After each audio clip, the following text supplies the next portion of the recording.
Klė, tai kokį žaidimą mes šiandien žaisime? Neprisimenu pavadinimą. Visą rytą žaidėm, neprisimenu pavadinimo. Koks šis žaidimas? Drakonų lobis. Drakono lobis. Tikrai taip. Čia iš tikrųjų yra pirmas mūsų žaidimas, kurį mes kuriam ruošiame apžvalgą, kuris bus realaus laiko žaidimas. Reiškia, kad visi etapai, kuriuos darysime žaisdami šį žaidimą, susidarys iš 1 minutės. Tai 1 minutę turėsim pažiūrėti korteles, 1 minutę turėsime spėlioti ir tada žiūrėsim, kas vyksta. Ir kitas raundas prasideda, vėl mes turėsim laikmatį, kuris visada mus, kaip sakant, įrėmins tam tikrame laiko tarpe ir bandysime neprikelti štai šito nuostabaus drakono, kuris netgi gali pradėti atsikelti ir riaumoti. Labai fainas. Tai va, Klė, kas tau labiausiai patinka apie šį žaidimą? Nes reikia kuo greičiau. Tas Greitumas, taip. Tas tikro laiko efektas. Jeigu mes didžiąją stalo žaidimų dalį galime žaisti, ir tiesiog imti tiek laiko, kiek mums reikia, kad galėtume priimti kažkokį sprendimą. Taip? Tai čia reikia dirbti A komandiškai, o B ir per tam tikrą laiką, kaip sakant, kuo greičiau, kad galėtume laimėti šitą žaidimą. Taip? Per 1 minutę. Taip. Tai tikrai nuostabus žaidimas, kuris užtrunka, tikrai gali užtrukti 5 minutės, gali užtrukti 15 minučių, priklausomai nuo kiek žaidėjų žaidžia, nuo to, kokiu sudėtingumu žaidžiate, taip pat ar naudosite sapnų bei košmarų korteles, ar nenaudosite, bet tikriausiai viskas labai greitai pasimatys, kai mes pabandysim su Klė sužaisti vieną partiją, dviese žaidžiant visada žaidimas truks trumpiau, žaidžiant 3, 4 arba 5, žaidimas truks ilgiau, žaidimą galima žaisti nuo 2 iki 5 žaidėjų ir tada mes tiesiog jau keliaukime pasižiūrėti.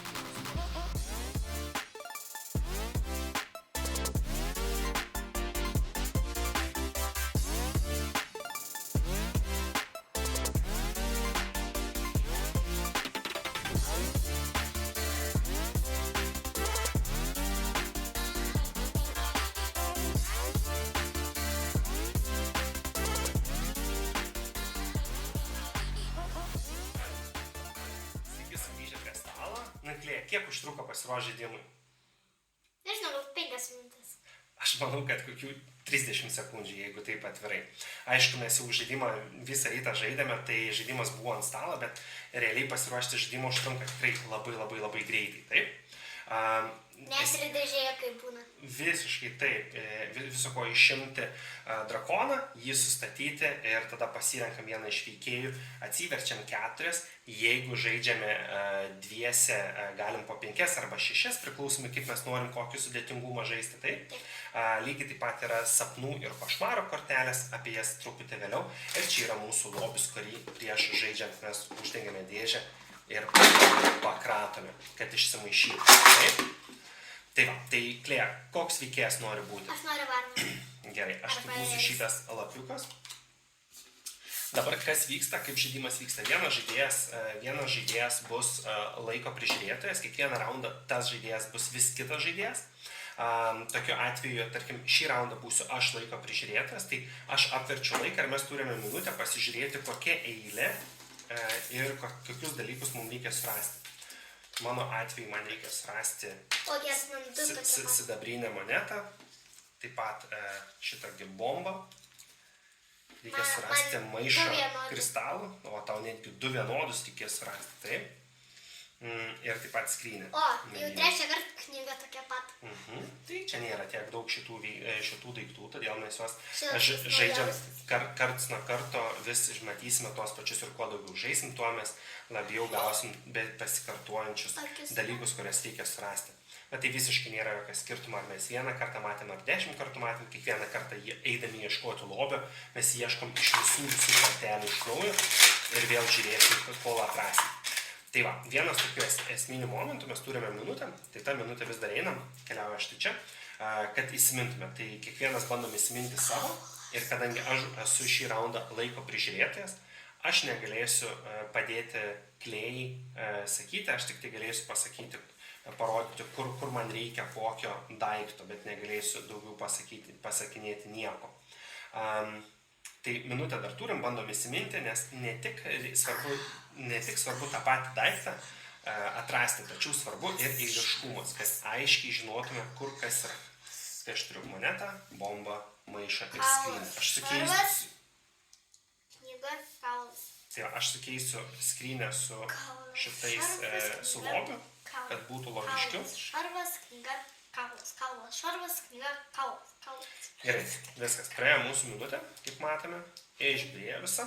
Tada atverčiame korteles ir dabar klėja leisis į medžiu. Tik tu.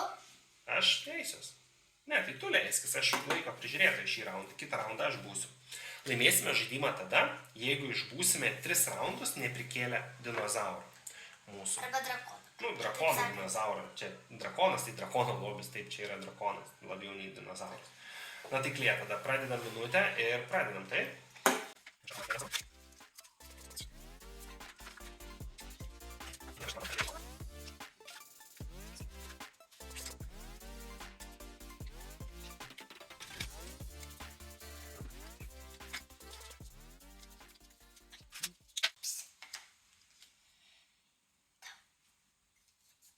Nespėjom. Tai laikas buvo praėjęs, tai nespėjom. Tai bomba buvo pas mane, bet nespėjom. Dabar, kaip vyksta, dabar atidengiam ir tikrinam savo rezultatus. O, pagaliau. Reikėti kaulo dar vienas. Nu va, visai šauniai pasisekė.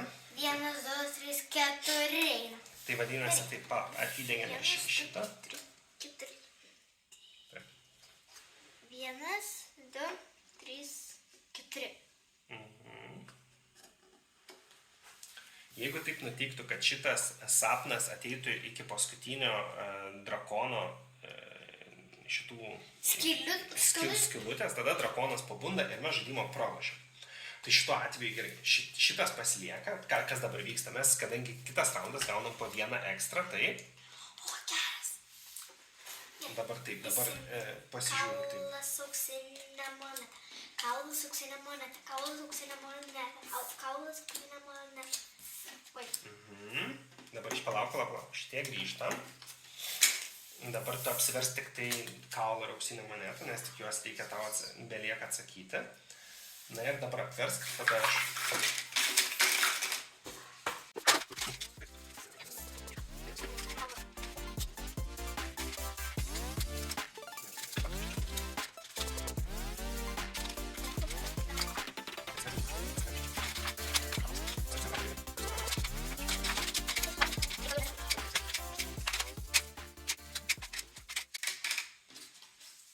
Baigėsi, jau. Gerai, na, pabandykim atversti dabar. I like it. Nu, pasižiūrėjau. Ai, tu jau vieną kartą įsimenį ir nebegali atversti? Jo, tai aš... Nebeprisimeni. O aš... Ai, matai, pas mane ne auksinė moneta, pas mane skydas buvo, tai? Ne skydas, atsiprašau, galvos apdangalas, taip, šalmas. Gerai, tai šalmas su kristalu per vidurį. Per vieną paeinam, tada gaunam dar po vieną kortelę, taip. 3 raundas, jeigu šitą raundą atsilaikome, tai čia yra šalmas, taip, panašus į samurajus, pas mane šalmas su... Šalmas. Dabar aš trauksiu. Dabar kartas. Šalmas ir kartas, taip. Šalmas, 2 šalmai ir kartas. Gerai viskas. Na, pasiruošęs? Važiuoju. Ne.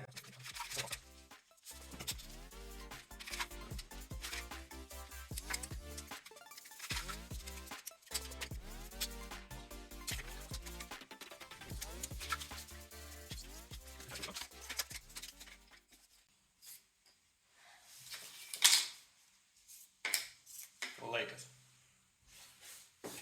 Nu gerai, pasižiūrėkim. Šiaip va čia buvo, tu net nepamatai tavo. Taip? Bet buvo Ne, labai ilgai jau buvo atviras. Tu tik tai nežiūrėdama vis griebdavai, vis praleisdavai. Nieko.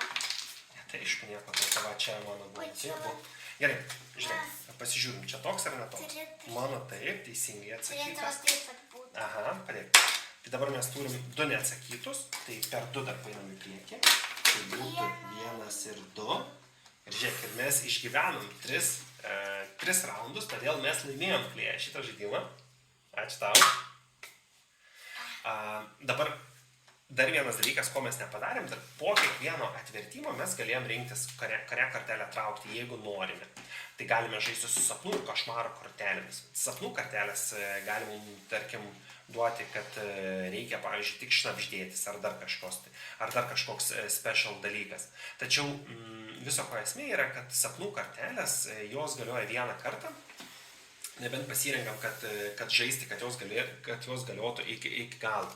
O kas liečia košmaro kortelės, ką košmaro kortelės sako, mes galime, košmaro kortelės bendrai paėmus yra blogesnės, jos duoda kažkokį negatyvų efektą, tačiau kiekvieną kartą, kai mes paėmam košmaro kortelę, jeigu mes turime galimybę ir jeigu nusprendžiame, kad ją darysim, tai mes grąžiname per 1 atgal šitą sapnų žetonėlį.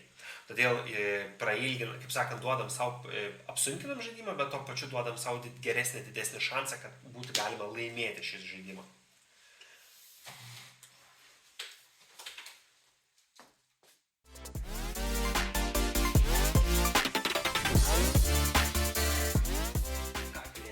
Neužtrukom nei 10 minučių ir laimėjom, taip? Taip. Na, kaip vertintum šitą žaidimą? 11-13. 11-13. O jeigu nuo 1 iki 10? 10 ir daugiau. 10 ir daugiau. Na, Klėjai, iš tikrųjų labai patiko šis žaidimas, kai mes mokinomės taisyklių ir kai žiūrėjom pirmą kartą, kai žaidėm šitą žaidimą, kai žiūrėjom, kaip žaisti šitą žaidimą, tai iš tikrųjų Klėja vos tik tai pažaidėm pirmą kartą norėjo ir dar žaisti. Tai visą rytą šiandien pražaidėm iki pat dabar filmavimo. Net sustabdžiau vienu metu, sakydamas, kad palauk, reikės dar mums ir filmuojant žaisti, taip? Bet aš vis tiek sakiau, kad noriu žaisti. Tikrai taip.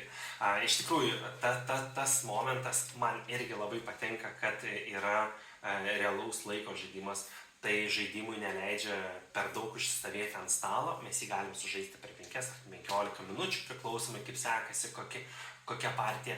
Bet lygiai taip pat tai duoda šiek tiek azarto, tai duoda veiksmo, tai duoda, kaip sakant, tokio, tempo, kuris stalo žaidimuose labai retai kada būna. Aišku, tai gali kelti ir frustraciją, tai gali kelti ir kažkokią tai šiek tiek susinepatoginimą, kad reikia suspėti, ypač kai aš jau matau, kai žaidžia daugiau mažesnio amžiaus vaikų, tai tikrai gali būti toks iššūkių pilnas žaidimas, bet mes jau žinom žaidimą pameni Boo, kuriame irgi ne prieš laikrodį žaidžiam, o vieni prieš kitus, kuris greičiau, tai tas chaosas, kuris vyksta, man atrodo, tai yra tiesiog nuostabu, kaip prie stalo visi tiesiog stengiasi komunikuoti, bendrai dirbti ir pasiekti kažką tai bendro. Tai realus laikas ir kooperatyvinis žaidimas. Tai 2 geriausi dalykai, kooperatyviniai žaidimai, kaip žinot, mūsų yra mėgstamiausi, bet realus laikas mums irgi labai labai patinka ir nekantraujame išmėginti ir kitus žaidimus ir jums parodyti, kurie irgi turi realaus laiko elementus. Na, Klėja duoda 10, aš sakyčiau, kad žaidimas galbūt man nėra taip labai patinkantis kaip Klėjai, man patinka idėja, patinka komponentai, patinka kaip jis atrodo ant stalo. Iš tikrųjų, labai gražiai Klėja taip atrodo ant stalo. Ir iš tikrųjų visi pamatė, prieinam, nori prieiti pasižiūrėti ir mūsų mažasis brolis irgi lygiai taip pat neleido mums mokintis taisyklių, jeigu jis taip dažniausiai pasižiūri ir nueina, tai su šituo sėdėjo kartu, ėmė korteles ir tą drakoną niurkė, kiek galėjo. Taip? Taip. Tai va, tai aš duočiau šitam žaidimui stiprų 7, galbūt 8, Klėja duoda 10, tai aš sakyčiau toks 8,5, tikrai labai tvirtas 8,5, taip? Taip. Bendras toks vertinimas. Ką daugiau apie šį žaidimą būtų galima pasakyti? Aš manau, kad tai yra puikus žaidimas, jeigu turime nedaug laiko arba turime daugiau vaikų ir su jais norime tokio interaktyvesnio žaidimo. Taip pat labai puikus žaidimas, jeigu mes žaidžiame kažkokį didesnį žaidimą ar laukiame kažko ir turime trumpą laiko tarpą, tarkim, prieš didelį žaidimą, ar po didelio žaidimo, ar tiesiog reikia užmušti ten 10-15 minučių, tada ištraukiam šitą žaidimą, truputį vaikai pradeda truputį daugiau šnekėti ir lygiai taip pat atpalaiduoja visą atmosferą. Tai tam tikromis progomis tikrai nuostabus žaidimas, puikus, dėl amžiaus nesu tikras. Iš vienos pusės tai yra labai paprastas žaidimas, kurio principas yra laiko spaudimas ir lygiai taip pat prisiminimas, kas vyksta, atminties lavinimo žaidimas, tai, tarkim, rekomenduojamas amžiaus leidėjų yra nuo 6 metų, tai aš manau, kad nuo 6 iki 8 metų vaikams šitas žaidimas labai patiks, vyresniems, kai kuriems galbūt, bet jeigu mes jau šnekam apie kokius 10-mečius arba vyresnius vaikus, nemanau, kad tai būtų jų žaidimas. Tai vėlgi, nuo 6 iki kažkur 8 metų, manau, kad būtų pats tas žaisti šitą žaidimą, ne? Taip. Tai va. Tai šį kartą tiek apie Drakono lobį. Ačiū visiems žiūrėjusiems. Klėja, ką mes visada sakom? Iki. Iki. Sakome, kad dėkui visiems žiūrėjusiems ir mums labai padeda jūsų paspausti patinka, pasidalinimai ir visi komentarai, tad kviečiame komentuoti, kviečiame skatiname visus pažiūrėti ir sekite mus mūsų socialiniuose tinkluose. Mes tenai skelbėme daugybę konkursų, kuriuose pralošėme arba dovanojame jums įvairiausius žaidimus. Šitas žaidimas lygiai taip pat atras naujus namus, tad sekite mus, žiūrėkite mūsų video ir lygiai taip pat susitiksime kitose video. O dabar iki.